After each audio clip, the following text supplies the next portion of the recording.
Hello friends, എല്ലാവർക്കും എൻ്റെ പുതിയൊരു വീഡിയോയിലേക്ക് സ്വാഗതം. സബ്സ്ക്രൈബ് ചെയ്യാൻ മറന്നു പോകരുത്, ലൈക്ക് ചെയ്യണം, സപ്പോർട്ട് ചെയ്യണം. ഇന്ന് നമുക്ക് ഇട്ടിരിക്കുന്ന യൂണിറ്റ് എന്ന് പറഞ്ഞു കഴിഞ്ഞാൽ ഒരു യൂണിറ്റിൻ്റെ പാക്കേജ് എ സിയുടെ ബ്ലോവർ മോട്ടർ ഷോർട്ടായിട്ടുണ്ട്. ഇപ്പോൾ നമുക്കൊരു സ്പെയർ യൂണിറ്റ് അവിടെ ഇരിപ്പുണ്ട്. അതിൽ നിന്ന് നമുക്ക് യൂണിറ്റിൽ നിന്ന് ആ ബ്ലോവർ ഹൗസിങ് ഫുൾ സെറ്റോടെ അതിലോട്ട് മറ്റേ യൂണിറ്റിലോട്ട് മാറ്റണം.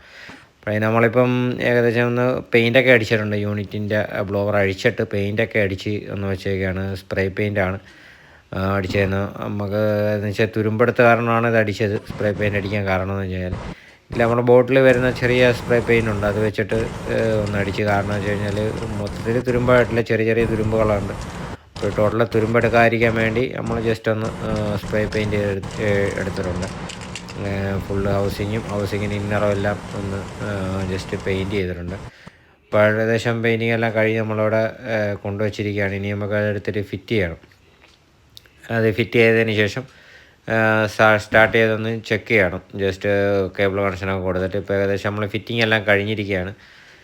അപ്പോൾ ഫിറ്റിംഗ് കഴിഞ്ഞ് കേബിൾ കണക്ഷനുണ്ട്. കേബിൾ കണക്ഷൻ കഴിഞ്ഞതിന് ശേഷം നമുക്ക് ഒന്ന് ഓണാക്കി അതിൻ്റെ വാല്യൂസൊക്കെ ഒന്ന് ചെക്ക് ചെയ്യണം. ഓടിക്കൊണ്ടിരുന്ന മോട്ടർ തന്നെയാണ് ഇത്.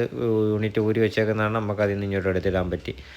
അപ്പോൾ ഇതാണ് നമ്മുടെ യൂണിറ്റ്. ഇപ്പോൾ ഏകദേശം വർക്കെല്ലാം കഴിഞ്ഞ് ഇതാണ് 2 ബ്ലോവർ ഹൗസിങ്ങും 2 ബ്ലോവർ അങ്ങോട്ടും ഇങ്ങോട്ടും ചേഞ്ച് ചെയ്തത്. അപ്പോൾ പുതിയൊരു വീഡിയോയുമായി ഇനി